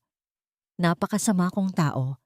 Pinagpalit kita sa isang ilusyon habang ikaw ang tanging katotohanan sa buhay ko. Huwag kang humingi ng tawad sa akin, Ricardo. Humingi ka ng tawad sa batang yan. Ang turo ni Elena kay Gio. Dahil sa gitna ng inyong pagpapakasasa, siya ang naging biktima. At sa pagkakataong ito, gagawin ko ang trabaho ko bilang nurse. Hindi dahil sa iyo, kundi dahil ang batang ito ay karapat-dapat na mabuhay. Isang mabilis na pagtunog ng alarma mula sa monitor ang bumasag sa kanilang pag-uusap. Ang linyang pula ay nagsimulang maging diretso. Ang puso ni Gio ay huminto. Code Blue! ER1, Code Blue! Ang sigaw ni Elena habang mabilis na tumatalon sa ibabaw ng kama upang simulan ang chest compression. Ang tunog ng kanyang mga kamay na tumatama sa dibdib ng bata ay naging tanging ritmo sa loob ng silid. Naiwan si Ricardo na nakatulala, hawak ang folder ng kanyang mga kasalanan habang pinapanood ang babaeng kanyang sinira na pilit binubuo muli ang hininga ng kanyang anak. Ang bawat bagsak ng mga palad ni Elena sa maliit na dibdib ni Gio ay tila isang pakikipagtuos sa kamatayan. Ang kanyang mga braso ay nanginginig sa pagod at ang pawis ay dahan-dahang gumagapang mula sa kanyang noo patungo sa kanyang mga mata, ngunit hindi siya humihinto. Sa bawat bilang, sa bawat pagdiin, ang tanging nasa isip ni Elena ay ang mukha ng bata. Isang inosenteng buhay na nadamay sa malupit na laro ng mga matatanda. 1, 2, 3, ang mahinang bilang ni Elena sa kanyang isipan. Ang tunog ng kanyang mga kamay na tumatama sa katawan ng bata ay ang tanging ritmo sa loob ng silid, isang desperadong musika sa gitna ng nagbabadyang katahimikan. Pumasok ang medical team, dala ang defibrillator. Clear! Ang sigaw ng doktor. Ang katawan ni Gio ay bahagyang umangat mula sa kama sa bawat pagdaloy ng kuryente, isang marahas na pagtatangka, nagisingin ang natutulog nitong puso. Nakatayo si Ricardo sa gilid. Ang kanyang mukha ay kasing puti ng pader ng ospital. Ang kanyang mga kamay ay nakatakip sa kanyang bibig. Pilit na pinipigilan ang isang pagsigaw na maaaring bumasag sa konsentrasyon ng mga nagliligtas sa kanyang anak. Sa bawat segundong lumilipas, ang linyang diretso sa monitor ay tila isang mahabang gabi na ayaw matapos. Ngunit sa huling subok, isang mahinang tunog ang muling narinig. Isang bakubakong guhit ang lumitaw sa screen. Ang puso ni Gio ay muling tumitibok. Stable na siya sa ngayon, ang sabi ng doktor habang nagpupunas ng noo. Nurse Elena, mabuti na lamang at mabilis ang aksyon mo. Kung hindi dahil sa'yo, nawala na siya. Dahan-dahang lumayo si Elena sa kama. Ang kanyang mga kamay ay nanginginig pa rin at ang kanyang hininga ay gumaralgal. Tumingin siya kay Gio na ngayon ay muling nakakabit sa mga makina. Sa kabila ng pagod, wala siyang naramdamang tagumpay, kundi isang malalim na pagod na nagmumula sa kanyang kaluluwa. Lumapit si Ricardo sa kanya. Ang mga mata ay puno ng pasasalamat na nahahaluan ng matinding kahihiyan. Bigla itong lumuhod sa harap ni Elena, sa gitna ng maraming tao sa ICU. Ang tunog ng kanyang mga tuhod na tumama sa sahig ay umalingaw-ngaw. Isang pagpapakumbaba na kailanman ay hindi inakala ni Elena na magagawa ng isang Ricardo Valderrama. Elena, salamat. Salamat sa pagliligtas sa kanya, ang hikbi ni Ricardo. Wala akong karapatang humingi ng anuman sa'yo, pero ang makita kang iligtas ang anak ko pagkatapos ng lahat, para akong pinapatay sa hiya. Tumayo ka, Ricardo, ang malamig na utos ni Elena. Huwag mong gawing sirkus ang ospital na ito. Ginawa ko ang trabaho ko. Hindi para sa'yo, kundi para sa bata. Sa pintuan, nakatayo si Celine. Pinapanood ang tagpong yon. Ang kanyang mukha ay puno ng inggit at puot, ngunit wala siyang magawa. Alam niya na sa sandaling ito, ang babaeng itinuring niyang basura ang siyang naging tanging tagapagligtas ng kanyang pamilya.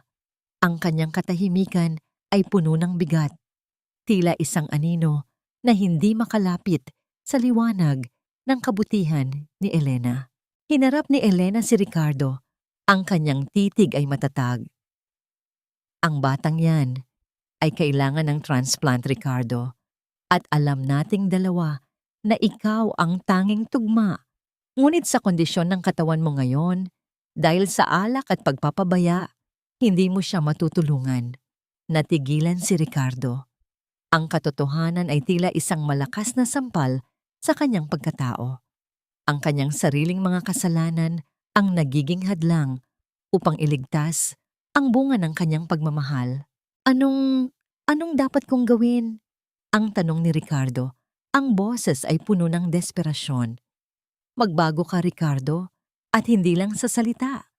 Ang huling sabi ni Elena bago siya naglakad palayo. Habang naglalakad si Elena sa pasilyo, nakita niya ang isang pamilyar na mukha sa dulo. Isang lalaking nakauniporme ng pulis na may dalang mga papeles. Ang kanyang puso ay bahagyang kumaba.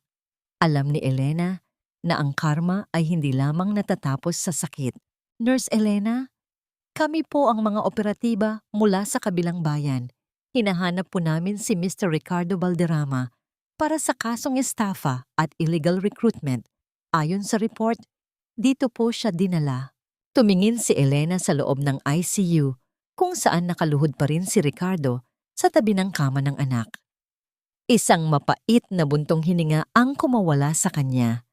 Ang hustisya ay dahan-dahan nang kumakatok sa pintuan at sa pagkakataong ito, walang folder o medikal na kaalaman ang makakapagligtas kay Ricardo mula sa kanyang sariling mga anino. Huwag po rito, nagmamakaawa ako. Ang anak ko, nasa loob ang anak ko. Ang boses ni Ricardo ay tila isang hangin na dumadaan sa isang basag na kawayan, paos, nanginginig, at puno ng takot. Ang tunog ng pagdidikit ng malamig na bakal sa kanyang mga galang-galangan ay umalingaw-ngaw sa tahimik na pasilyo ng ICU. Hindi na kailangan ng mga salita para malaman ni Elena ang nangyayari. Ang mga unipormadong lalaki na nakatayo sa harap ni Ricardo ay ang katotohanang matagal na niyang tinakasan. Nakahawak si Elena sa kanyang clipboard. Pinapanood ang lalaking dati ay tinitingala ng lahat dahil sa yaman at kapangyarihan.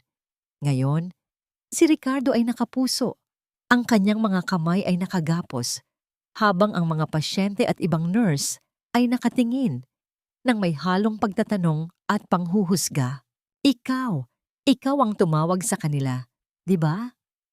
Ang sigaw ni Celine ay tila isang matalim na taga sa katahimikan ng ospital. Mabilis itong lumapit kay Elena. Ang kanyang mukha ay namumula sa galit. Ang kanyang mga mata ay nag-aapoy sa puot. Hindi ka pa ba kontento na nakikita kaming naghihirap? Gusto mo talagang mabulok si Ricardo sa kulungan habang nag-aagaw buhay ang anak namin? Napakasalbahe mo, Elena. Nanatiling kalmado si Elena. Hindi siya kumurap sa harap ng pandidiri ni Celine. Hindi ako ang tumawag sa kanila, Celine. Ang mga taong niloko niyo sa probinsya ang nagsumbong. Ang hustisya ay hindi natutulog, lalo na kung ang pundasyon ng inyong yaman ay galing sa luha ng iba. Lumingon si Elena sa mga pulis. Maari niyo po ba siyang bigyan ng ilang minuto? Ang kanyang anak ay nasa loob at kailangan niyang malaman ang katotohanan tungkol sa transplant. Tumango ang mga pulis bilang paggalang sa awtoridad ni Elena sa ospital. Pinayagan nilang lumapit si Ricardo sa salamin ng ICU, kung saan makikita ang maliit na katawan ni Gio na napapaligiran ng mga makina. Ricardo, makinig ka ng maigi. Ang simula ni Elena, ang kanyang boses ay naging seryoso at puno ng medikal na bigat. Ikaw lang ang tanging match para kay Gio. Ngunit ayon sa huling resulta ng laboratorio mo, ang atay at bato mo ay may malubhang pinsala dahil sa labis na pag-inom ng alak at hindi maayos na lifestyle sa nakalipas na 5 taon.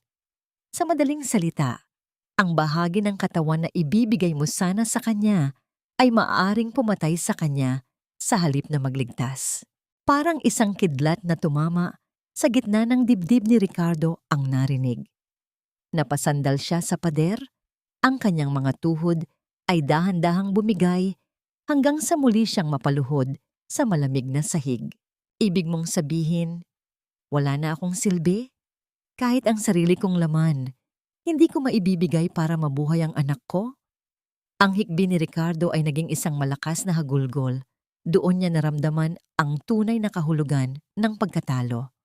Ang kayabangan na naging baluti niya noon ay naging isang laso na sumira sa tanging pagkakataon niyang maging isang bayani para sa kanyang anak. Dahan-dahang inilabas ni Elena ang kanyang lumang medical folder, ang lihim na ledger na itinago niya sa loob ng maraming taon. Binuksan niya ito sa huling pahina at ipinakita kay Ricardo ang isang nakasulat na tala mula pa noong mag-asawa sila. Sinulat ko ito 8 taon na ang nakalilipas, Ricardo. Nagbabala ako na ang lifestyle mo ay sisira sa abilidad mo na maging isang donor balang araw dahil alam ko ang gene na dala mo. Ang sabi ni Elena, ang bawat salita ay tila isang patalim ng katotohanan. Kung nakinig ka lang sana noon, kung pinahalagahan mo lang sana ang katawan mo, gaya ng pagpapahalaga ko sa'yo, sana ay handa ka ngayon na iligtas si Gio. Napatingin si Celine sa folder, pagkatapos ay kay Ricardo, at sa huli ay kay Elena. Sa unang pagkakataon, nakita ni Celine ang kabuuan ng kanyang pagkakamali. Ang babaeng itinuring niyang kalaban ay ang tanging taong tunay na nagmalasakit sa kinabukasan ng pamilyang ito, bago pa man niya ito nakilala. Nurse Elena, anong gagawin namin? Pakiusap, iligtas mo ang anak ko. Ang mahinang bulong ni Celine, ang kanyang kayabangan ay tuluyan ng naglaho, napalitan ng isang desperadong pagsamo. May isang paraan pa, ang sabi ni Elena, habang nakatingin sa malayo. Kailangan nating maghanap ng ibang donor sa loob ng susunod na 48 oras. At kailangan ni Ricardo na sumailalim sa isang intensive detox program dito sa ospital habang nasa ilalim ng kustodiya ng mga pulis para lamang maging kwalipikado siyang sumubok muli. Masakit ito, Ricardo, at kailangan mong harapin ang lahat ng kaso mo. Tumingin si Ricardo kay Elena. Ang kanyang mga mata ay puno ng pagsisisi. Gagawin ko. Kahit ano, Elena. Kahit mabulok ako sa kulungan, basta mabuhay lang si Gio. Habang dinala na ng mga pulis si Ricardo palabas ng hallway, naiwan si Elena na nakatayo sa harap ng salamin ng ICU. Pinanood niya ang maliit na dibdib ni Gio na tumataas at bumababa sa tulong ng makina. Naalala niya ang sarili niya noon, isang asawang tahimik na naglilinis ng mga kalat ni Ricardo. Ngayon, hindi na siya tagalinis ng kalat. Siya na ang tagapagbuo ng mga buhay na sinira ng lalaking iyon. Ngunit sa gitna ng kanyang tagumpay, isang pangalan ang binanggit ng isa sa mga junior nurse na nagpabilis muli ng kanyang kaba. Nurse Elena, may tumatawag po mula sa kabilang ospital. Mayroon daw pong isang pasyente na pumanaw sa isang aksidente at ayon sa record, siya ay isang perfect match para kay Gio. Ang pangalan po ng donor ay Doña Aurora Valderrama. Napatigil ang mundo ni Elena. Ang biyenang labis na nagpahirap sa kanya, ang matandang pumanaw na pala sa probinsya, ay may iniwan na huling regalo na magbubukas ng isang bagong lihim. Ang bawat ilaw sa loob ng operating room ay tila mga bituin na nagmamasid sa huling yugto ng isang trahedya. Sa gitna ng silid, ang maliit na katawan ni Gio ay halos hindi na makita sa ilalim ng mga asul na tela. Tanging ang bahagi ng kanyang dibdib at tiyan ang nakalantad para sa operasyong magpapasya sa kanyang bukas. Sa kabilang silid, sa loob ng isang espesyal na container, naroon ang huling alaala ni Doña Aurora, ang mga tissue at medikal na donasyon na naging susi sa kaligtasan ng batang ito. Nakatayo si Elena sa observation deck, nakatingin sa ibaba. Ang kanyang mga kamay ay mahigpit na nakahawak sa riles. Hindi siya ang nag-oopera, ngunit ang bawat galaw ng mga siruhano ay nararamdaman niya sa kanyang sariling mga ugat. Isang kakaibang twist ng tadhana. Ang matandang babaeng nagpahirap sa kanya, ang matandang babaeng tumawag sa kanya ng kabaog, ay siya palang magbibigay ng buhay sa batang bunga ng kataksilan ng kanyang anak. Nalaman ni Elena ang katotohanan mula sa mga dokumento ng kabilang ospital. Hindi pala pumanaw si Doña Aurora noong nakaraang taon. Ang balitang natanggap ni Ricardo ay isang maling akala. Ang matanda ay namuhay ng mag-isa sa isang charity ward. Itinakwil ang sariling anak dahil sa galit at kahihiyan, at sa kanyang huling hininga, iniwan niya ang lahat ng kanyang natitirang medikal na benepisyo at mga organo para sa sinumang Valderrama na mangangailangan. Kahit sa huling sandali, ang pagmamahal sa dugo at pangalan ang nanaig sa puso ng matanda. Nurse Elena, maayos ang daloy ng operasyon. Ang katawan ng bata ay tinatanggap ang transplant. Ang mahinang ulat ng isang junior nurse na lumapit sa kanya. Tumango si Elena, isang malalim na buntong hininga ang kumawala sa kanyang dibdib. Salamat sa Diyos, ang bulong niya. Pagkatapos ng 6 na oras, lumabas ang lead surgeon, pagod ngunit may ngiti sa mga labi. Tagumpay ang operasyon, Elena. Gio will live. Sa labas ng operating room, sa ilalim ng mahigpit na pagbabantay ng mga pulis, nakaupo si Ricardo sa isang bench. Ang kanyang mga kamay ay nakagapos pa rin, ang kanyang mukha ay puno ng pait at pagsisisi. Nang makita niya si Elena na naglalakad patungo sa kanya, agad siyang tumayo. Ang kanyang mga mata ay nagtatanong, naghahanap ng pag-asa sa gitna ng kanyang sariling dilim. Ligtas na ang anak mo, Ricardo. Ang panimula ni Elena. Ang kanyang boses ay malumanay. Wala na ang talim ng galit. Ang huling regalo ng nanay mo ang nagligtas sa kanya. Namatay si Doña Aurora nang mag-isa sa isang pampublikong ospital, ngunit iniwan niya ang lahat para kay Gio. Napahagulgol si Ricardo. Ang tunog ng kanyang pag-iyak ay umalingaw-ngaw sa malinis na pasilyo ng ospital. Isang iyak ng isang taong huli na ang lahat para magbago, ngunit binigyan pa rin ng pagkakataong makita ang buhay ng kanyang anak. Elena, hindi ko alam kung paano ka pasasalamatan, Wala akong mukhang maihaharap sa'yo, ang hikbi ni Ricardo. Pagkatapos ng operasyong ito, dadalhin na nila ako sa probinsya para harapin ang mga kaso ko. Maraming taon ang mawawala sa akin. Pakiusap, huwag mong hayaang maging katulad ko si Gio. Tumingin si Elena kay Ricardo. Hindi ko trabahong palakihin ang anak mo, Ricardo. Iyon ay tungkulin niyo ni Celine. Ngunit bilang isang nurse, titiyakin ko na makakalabas siya rito ng malakas. Pagkatapos niyon, ang tadhana na ang bahala sa inyo. Dumaan sa pagitan nila nang dahan-dahang hinawakan ni Elena ang nakagapos na kamay ni Ricardo.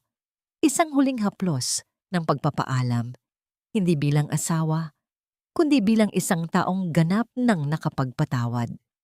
Tapos na ang lahat, Ricardo. Ang 8 taon nating pagsasama, ang 5 taon kong pagtatago, at ang sakit na idinulot niyo sa akin. Ibinaba ko na ang lahat ng yon sa pintuan ng ospital na ito. Dumating ang mga pulis para kunin na si Ricardo. Habang hinihila siya palayo, lumingon si Ricardo sa huling pagkakataon. Elena, mahal kita. Patawarin mo ako. Hindi sumagot si Elena. Nanatili siyang nakatayo. Pinapanood ang lalaking dating naging mundo niya na dahan-dahang naglalaho sa dulo ng pasilyo. Sa kabilang panig, nakita niya si Celine na nakatayo malapit sa bintana. Bit-bit ang mga gamit ni Gio. Nagkatinginan ang 2 babae. Walang sumigaw, walang nanakit. Isang matagal na katahimikan ang namayani hanggang sa dahan-dahang tumango si Celine kay Elena. Isang pagkilala sa kabutihang hindi niya kailanman mapapantayan. Naglakad si Elena patungo sa kanyang opisina. Habang tinatanggal niya ang kanyang nursing cap sa dulo ng kanyang shift, tinitigan niya ang kanyang sarili sa salamin. Ang babaeng nasa harap niya ay hindi na ang sugatang asawa. Siya ay isang tagapagligtas, isang matagumpay na profesional, at higit sa lahat, isang malayang babae. Ang araw ay nagsisimula nang sumikat sa labas ng ospital, nagbibigay ng bagong liwanag sa kalsada ng Maynila. Isang panibagong simula, isang panibagong buhay na wala ng anino ng nakaraan. Lumipas ang 3 taon na tila isang dahan-dahang pag-agos ng ilog patungo sa malawak na dagat. Sa isang maliit na parke sa harap ng St. Jude Medical Center, nakaupo si Elena sa isang bangko. Pinapanood ang pagsayaw ng mga dahon sa bawat ihip ng hanging hapon. Wala na ang puting uniforme ng pagiging head nurse. Suot niya ngayon ang isang eleganteng asul na dress. Ang kanyang buhok ay malayang nakalaylay at sa kanyang mukha ay mababakas ang isang katahimikang hindi kayang bilhin ng anumang yaman. Sa kanyang kandungan ay isang journal na puno ng mga bagong tala. Hindi na tungkol sa mga sakit at lason, kundi tungkol sa mga pangarap ng mga batang nurse na kanyang tinutulungan sa ilalim ng kanyang sariling foundation, ang Aurora Elena Healing Foundation. Isang maliit na bata ang tumatakbo patungo sa kanya. May hawak na isang makulay na saranggola. Nurse Elena, tignan mo po, lumilipad na siya ng mataas. Ngumiti si Elena at hinaplos ang ulo ng bata. Si Gio. Ang batang dating nag-aagaw buhay ay ngayon ay puno na ng sigla. Ang kanyang mga pisngi ay mamula-mula at ang kanyang mga mata ay nagniningning sa kalusugan. Sa likod niya ay si Celine, nakasuot ng simpleng uniforme ng isang service worker. Nagtatrabaho na ito ngayon sa cafeteria ng ospital. Wala na ang mga mamahaling alahas at ang mapang-uring tingin. Sa halip, ang mga mata ni Celine ay puno ng isang tahimik na pasasalamat at pagpapakumbaba. Salamat muli, Elena, ang mahinang sabi ni Celine habang kinukuha ang kamay ni Gio. Kung hindi dahil sa tulong mo sa pag-aaral ni Gio at sa trabahong ito, baka nasa kalsada pa rin kami. Lahat tayo ay binibigyan ng pagkakataong magsimulang muli. Celine, ang tugon ni Elena. Ang mahalaga ay kung paano natin aalagaan ang pagkakataong yon. Nang umalis ang mag-ina, kinuha ni Elena ang isang sobre mula sa kanyang bag. Isang sulat na galing sa loob ng bilangguan. Mula ito kay Ricardo. Sa loob ng 3 taon, regular na sumusulat si Ricardo, hindi para humiling na bumalik si Elena, kundi para ibalita ang kanyang pagbabago.